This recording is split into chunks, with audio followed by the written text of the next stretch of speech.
But Beverly wasn't finished. She wasn't just mad, she was performing. She looked around at the other customers, who were all trying very hard not to stare. "This place has gone downhill," she said loudly. "The quality is gone. The standards are gone. I want to speak to the person in charge. The real person. I want to talk to the owner." And that's when a quiet man, who had been sitting in the corner, reading a newspaper, slowly folded his paper, placed it on his table, and stood up. He was a kind-looking man in his 50s, named Mr. Harrison. He came in every single day, ordered a small black coffee, read his paper for an hour, and left a generous tip. We all knew him, but we didn't know him. He walked over to the counter, looked at Beverly with a calm, unwavering gaze, and said, "I'm Robert Harrison. I own this coffee shop. You wanted to speak with me."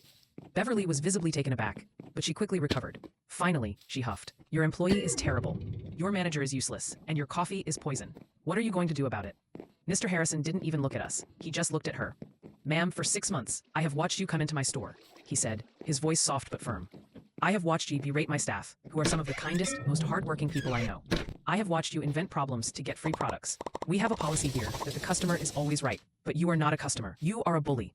He reached into his pocket, pulled out a crisp $20 bill, and placed it on the counter. "This is for the coffee you didn't like today," he said.